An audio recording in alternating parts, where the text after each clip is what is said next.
Ladies and gentlemen, welcome to the main event. Good afternoon, ladies and gentlemen. Thank you so much for joining us today. Again, good afternoon. My name is Michael Price, and I'll be your presenter for today.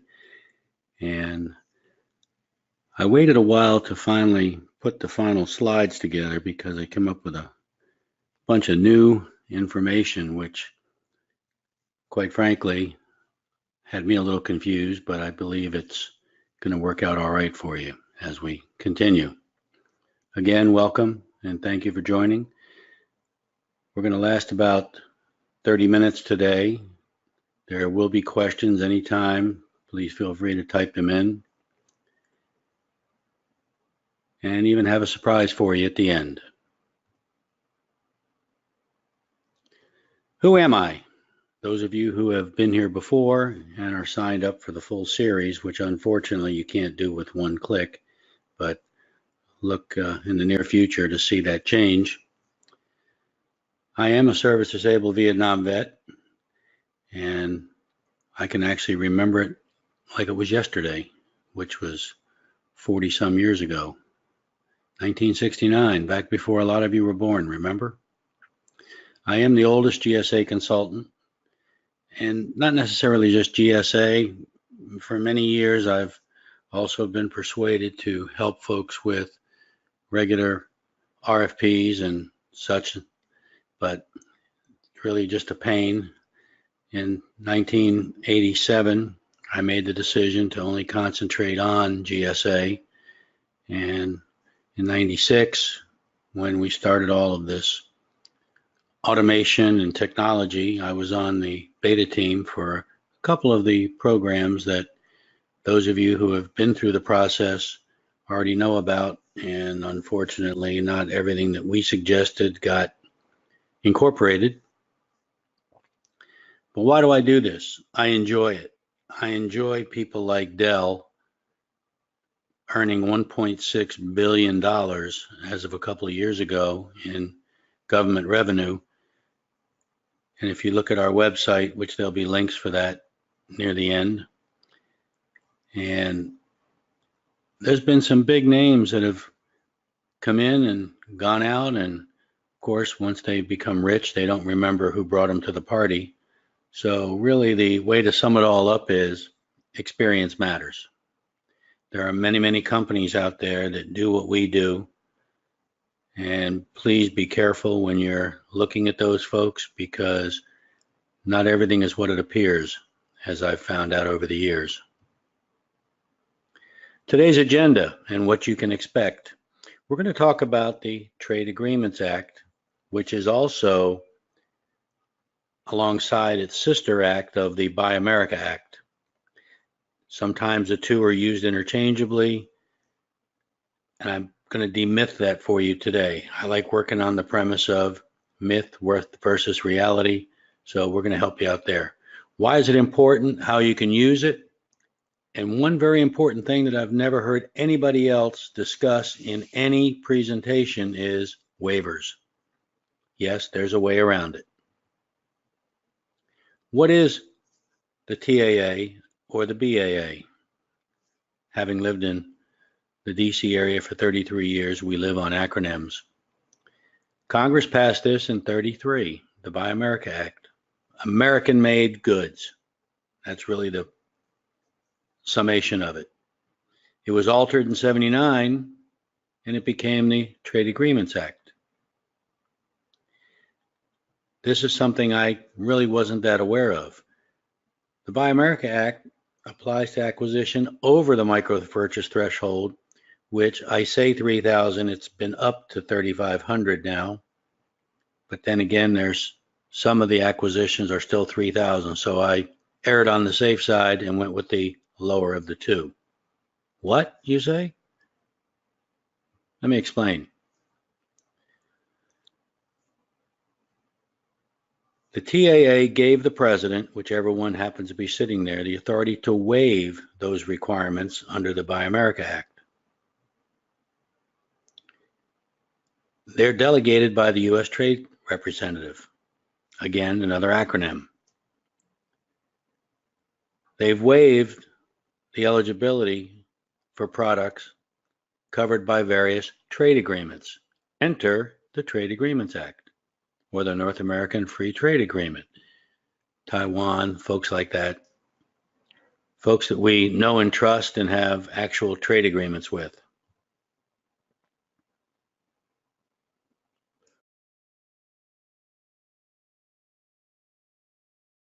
The thresholds, which I probably shouldn't have even put this in here because procurement of supplies and services, I say around 200,000. When I looked at the attachment, which you can download from the handout section, there's 5 of them for you, including today's slides. Please do that. If it's not viewing on your GoToWebinar panel, go under View and hit the checkbox next to Handouts, and you'll see all of them. Just go ahead and download them. Construction, around 8 million.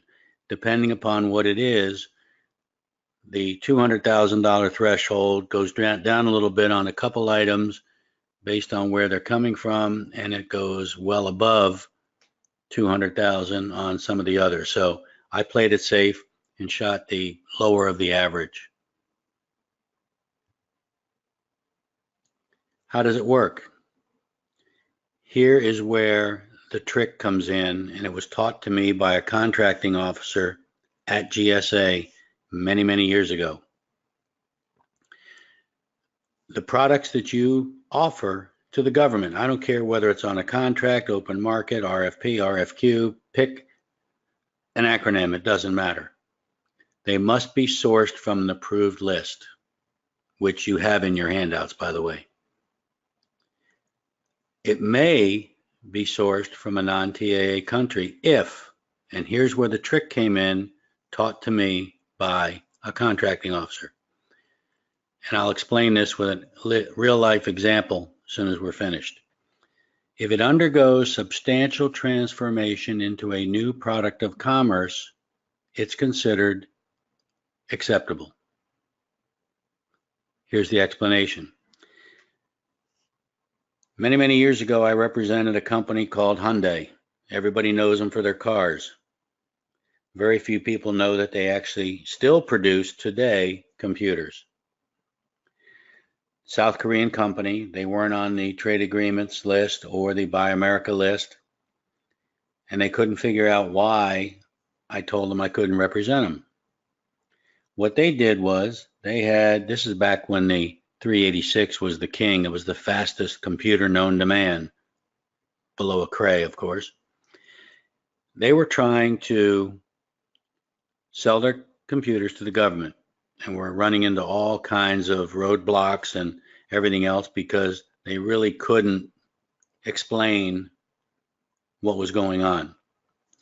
They had Intel motherboards and processors manufactured in California. They would then ship that to Korea. They would then put that in their case, which was probably manufactured in China, and start doing all the assembly and everything else, then sending it back to California to their US office. It did not meet Trade Agreements Act. So they came to my office with a 4-inch thick printout of every single component that went into a computer that they made. Doesn't matter. What I explained to them after getting the bullet above that says the undergoes substantial transformation, that's how I learned about it, was that within probably around 60 days, they had moved their manufacturing facility from South Korea to California. The key was the motherboard and the bare bones computer that they were producing in Korea did not do anything. The problem was they did the final transformation in Korea, which did not qualify. So they sent everything over to California and said, start going soup to nuts, A to Z. And when they were finished, they had a bare bones computer that they then put hard drive memory, everything else into, and it was substantially transformed into a new product of commerce so it could get the Made in USA sticker on it, even though it had Korean, Chinese, Taiwanese parts in it. Those parts by themselves, that bare bone, meant nothing. They was really useless. So once they did that, they then had a new product that you plug it in, turn it on, and it worked. Juan asked a question already. Thank you for your question, Juan. Will we be discussing the Berry Amendment? I didn't really do any research on it, and that would probably take us well past our 30 minutes or so allocation. So chances for your answer to your question, one is probably not, but feel free to fire off some information. I'll try to get it inserted where I can. I like to do intensive research to make sure that the information I give you is the latest and most up-to-date and as true and correct as I can possibly make it. But thank you for your question. How does it work? We're back to really a summation of the previous slide. You have a product that's non-TAA. Can't use it as it is. If you modify it, yes, you can. Now it's legal to sell it to the government.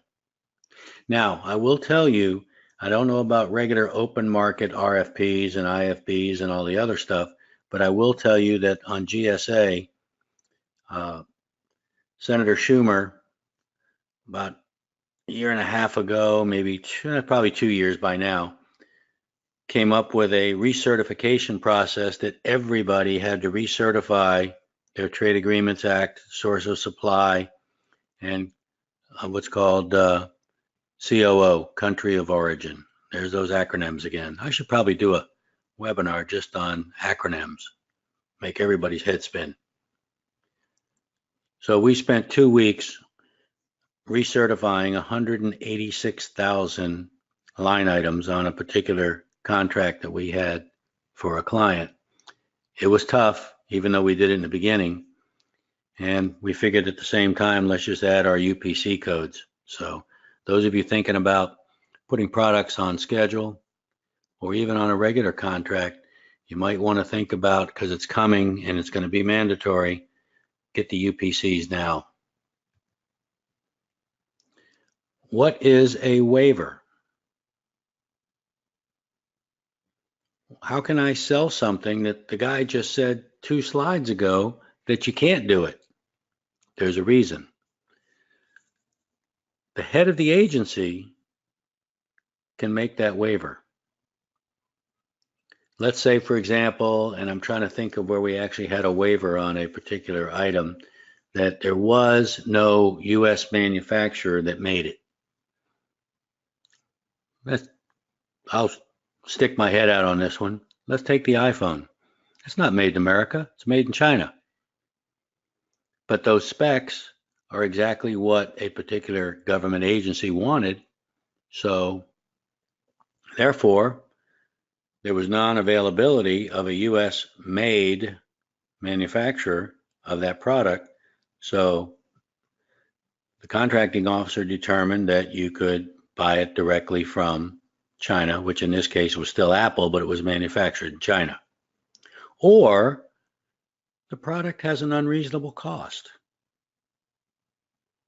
If I go out and I'm trying to buy a widget and John Doe's got it and it's $100, but yet I can get the same product at, and I'm going to pause for laughter, I get the same product at Dollar Tree for $1. Well, we're spending government money, taxpayer obligated funds, which we have an edict to be able to save the government money while generating revenue and hopefully profit. Another twist to it is information technology. As long as it's a commercial item, a lot of times gets waived, which is probably where the iPhone slid through, because it's information technology, kind of, sort of, maybe, I believe. Any questions? See, we got one here. Let me see here.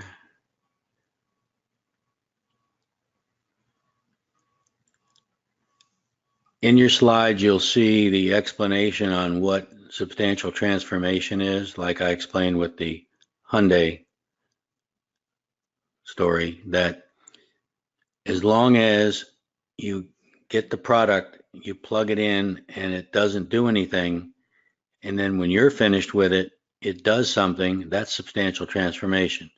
Another case in point, IP telephones. I have a client, all their phones are made in China. Finest phone I've ever used. The problem is you plug it in, it doesn't do anything.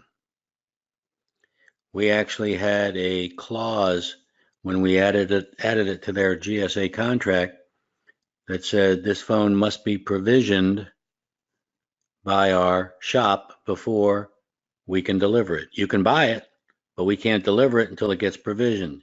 Send us your list of provisioning info. We'll get it provisioned. We'll ship them out to you. When you get them, you can make any modifications you want after that using the app, but we can't send it to you strictly as a bare bones, plug it in, nothing happens phone. It's not undergone substantial transformation. Good question, thank you.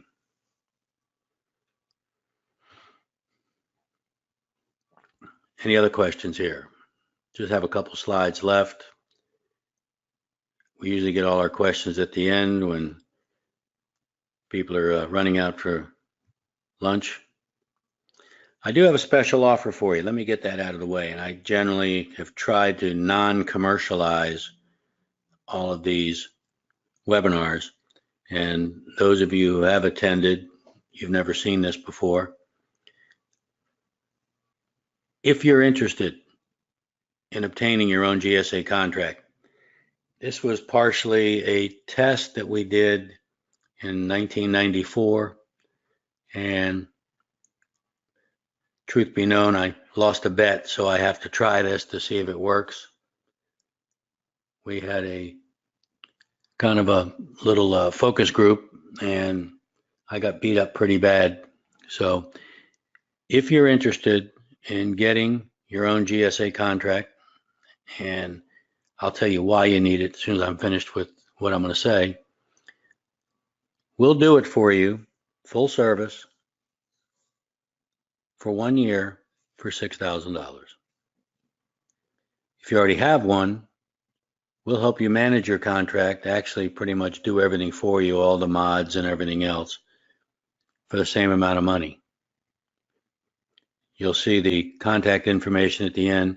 Just email me at the end and use that coupon code. That's the good news. Bad news is I was able to negotiate a limited number of coupons available. So that's something that'll work out nicely.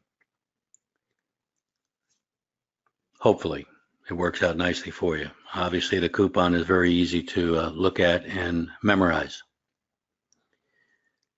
If you are working now, back to bullet number 1, if you are working now as a subcontractor and you're a small business, you're woman-owned, 8A, service disabled vet, hub zone, all those fancy acronyms, which we have webinars coming up starting next Tuesday. I can't remember which one it is now, but think about getting your own contract.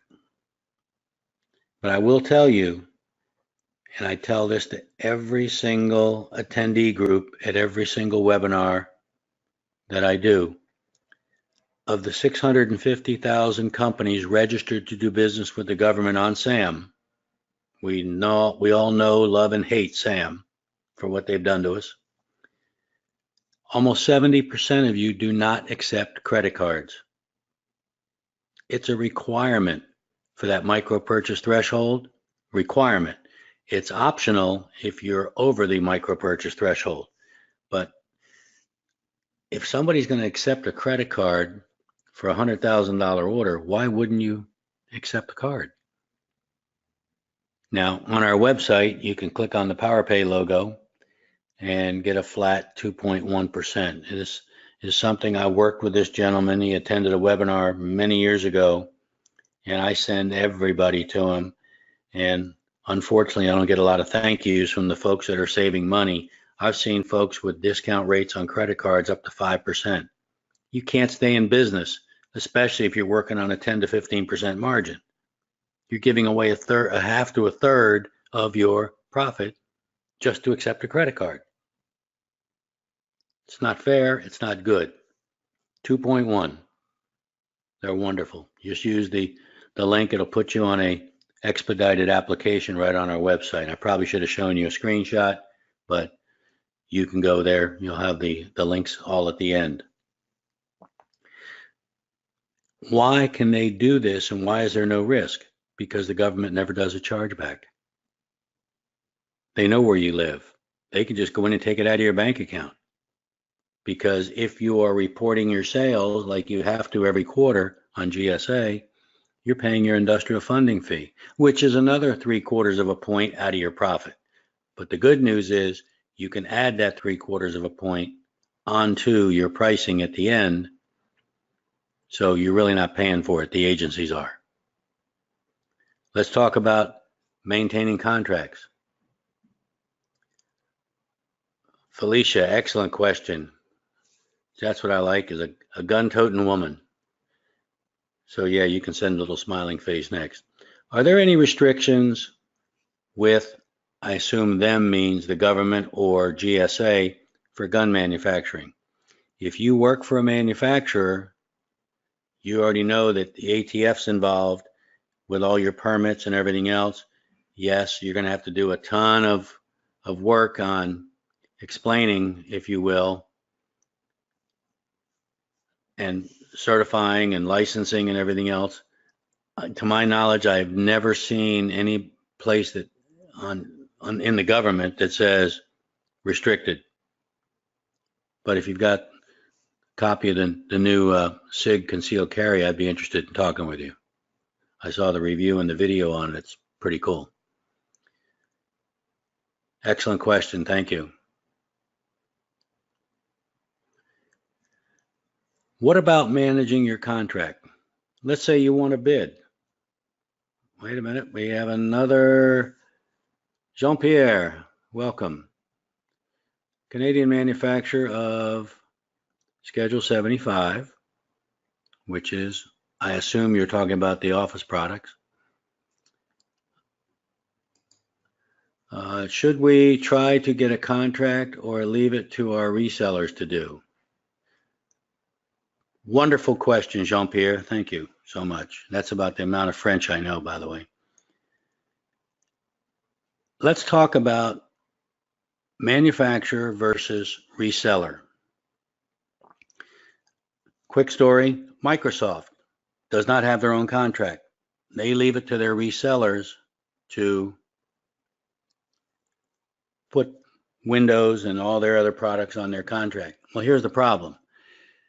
GSA years ago, I believe it was 1996, when Microsoft, I remember when WordPerfect was a standalone, WordPerfect and somebody else boycotted GSA because of the audit requirements.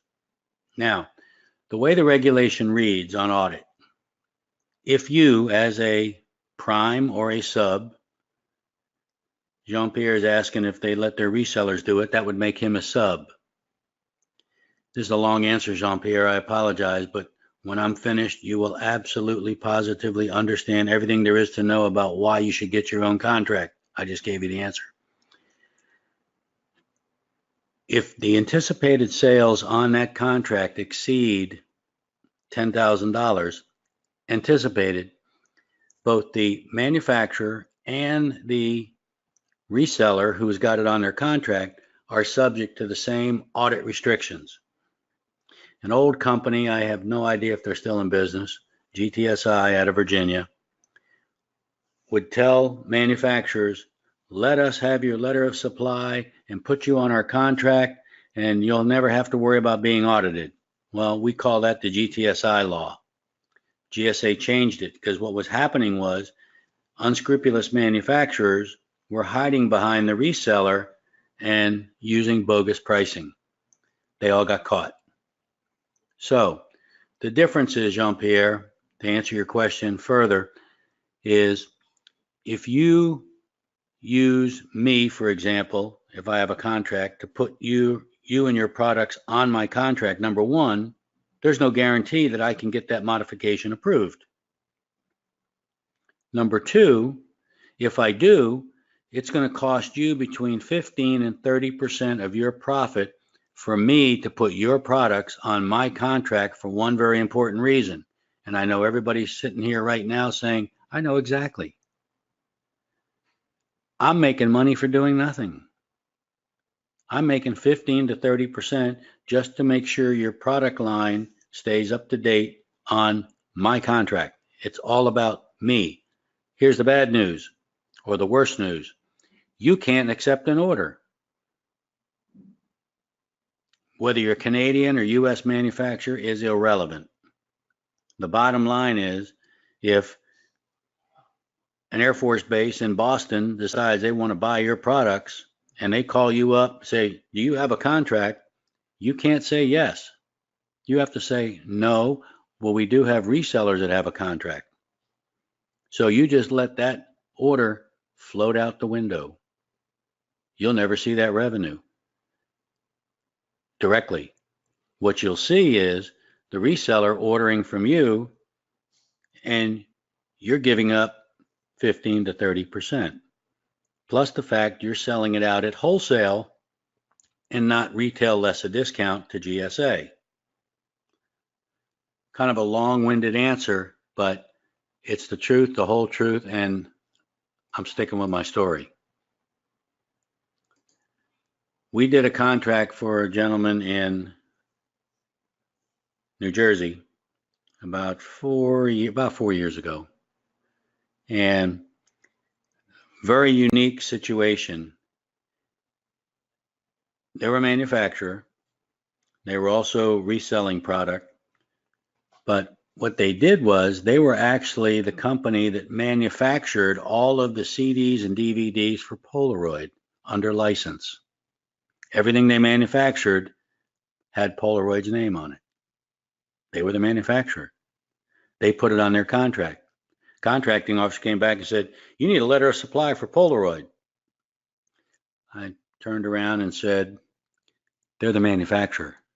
Well, how come they got Polaroid's name on it? Because they're manufacturing for Polaroid under contract. Case in point, every single mouse that you see, well, I don't care whether it's Microsoft, HP, whoever's name's on it, they don't make it. Logitech makes it.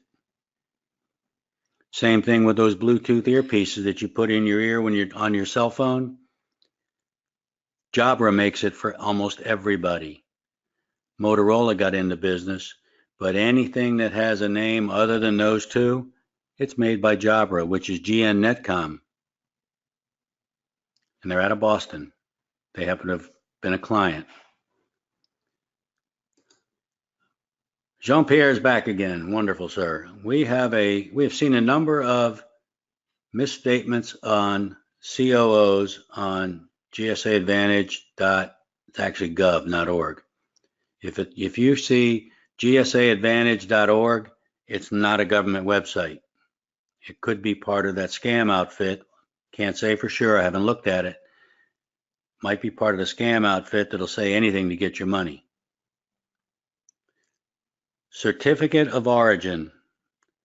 And had I known we were going to get this deep into it, which I have no problem with, even if we're going to go over by a couple of minutes, the fact is, certificate of origin is a statement from the manufacturer for that product line that states that any and all products that are on that list, and they list the exceptions, on that list are hereby certified to the best of their knowledge that they are manufactured either in the United States or through a Trade Agreements Act company or country.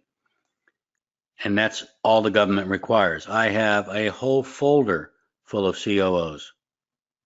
In fact, GSA will give you the template when the time comes for your certificate of origin. Does that help you, Jean-Pierre?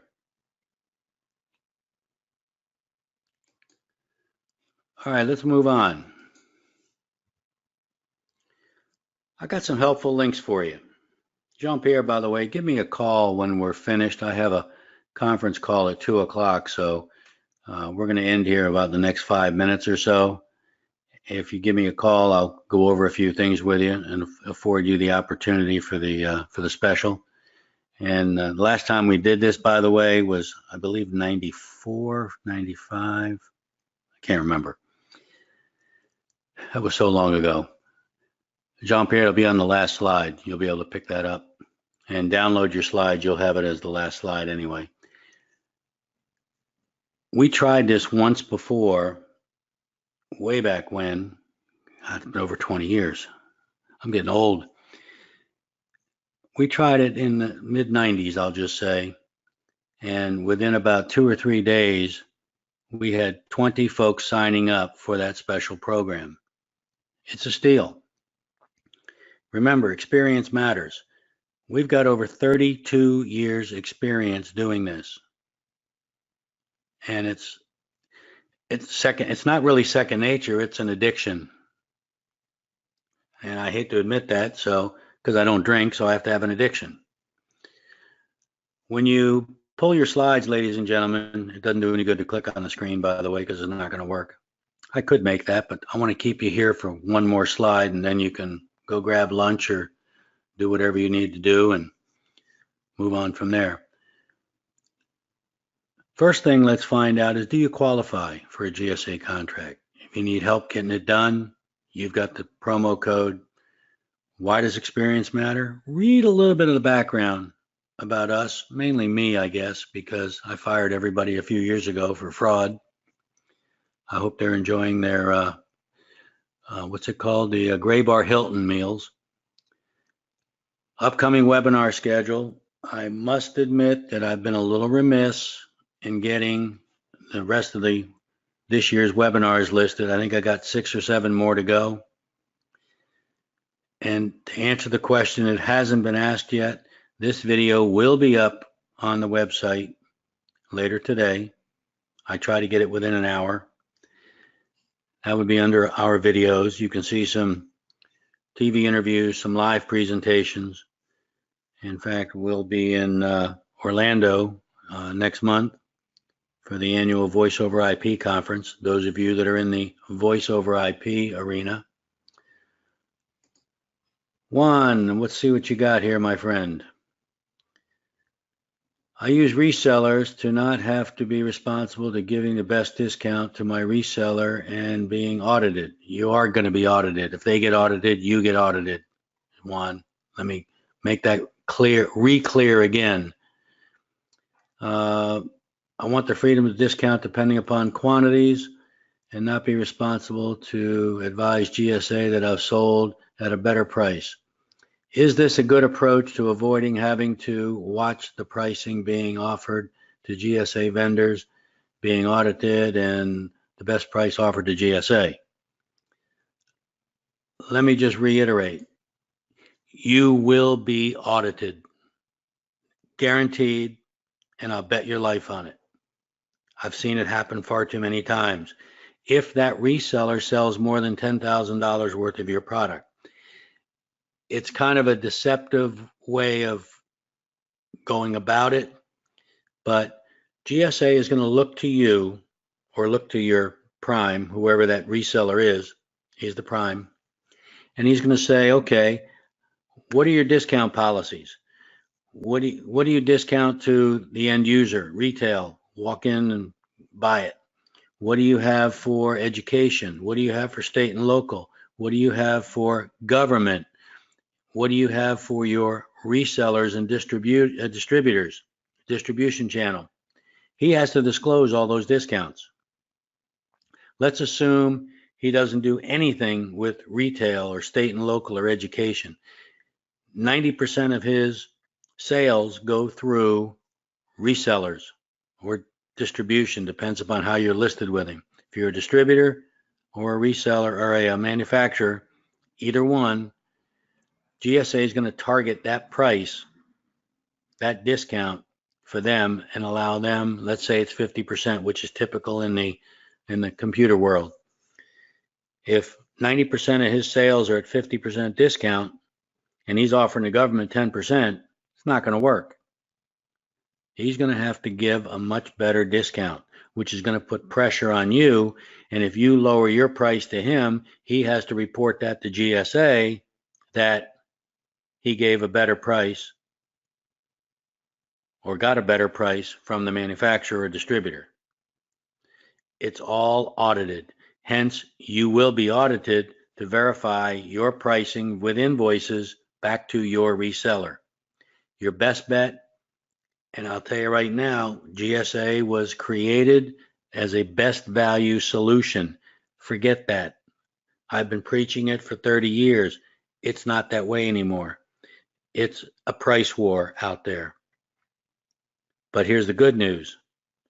If you are one of the categories that I mentioned earlier, whether it be, small business, woman-owned business, et cetera, we as small businesses get a 5 to 10% kicker that allows us to be a little higher than the big boys, because you're a manufacturer and do resell to the public, okay? So your best bet, Juan, is get your own contract, then do something that I created for Toshiba back in 1997. That one I remember. You create what's called an authorized government reseller program, which allows your resellers, and Toshiba at the time had 6,000 plus resellers. They go in and they get an order for a laptop, and it says Toshiba, care of Juan, and I never use last names, care of Juan, da-da-da-da-da. Well, guess what, Juan? You just made 7% commission for doing nothing but processing the order to Toshiba. That's the correct way to do it. Don't be playing the pricing game, because quite frankly, my girlfriend can't make enough cookies to bring to you in prison, because it's going to be a long stint. And there are people right now that are still sitting in the Gray Bar Hilton wondering where the yellow went. Let's schedule a call, Juan, and get you straightened out on what's going on here. I don't want to have somebody that I've worked with on a webinar not be able to attend any future ones. I want you around for a while. Get out of that deal. Save yourself some money. Same with you, Jean-Pierre. We need to talk. I think we're done, ladies and gentlemen. Juan, Jean-Pierre, thank you for your questions. And I remember there was one other one, Felicia. Yes, Felicia's, looking for a Sig Sauer for me. There's the contact information. Make sure everybody gets their handouts, please. Click on View, put a check mark next to Handouts, download the handouts. They're yours. I apologize for the size of that spreadsheet. It's the TAA spreadsheet, and that came directly from the government website. Everything comes directly from the government. The only thing I did on the TAA countries was I converted it from a Word document to PDF, so that way nobody has a problem being able to open it. If there are no further questions, I'll wait a few seconds and let you folks finish your handouts.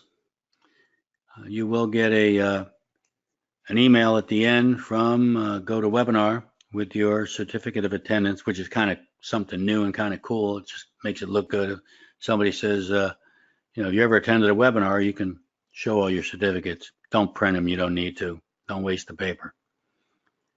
No further questions. I certainly appreciate your time.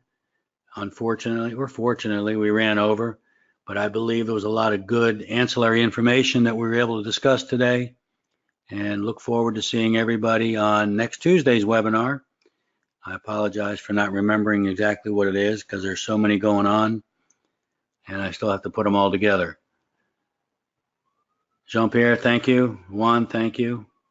Ladies and gentlemen, thank you so much for attending today, and look forward to seeing you very soon.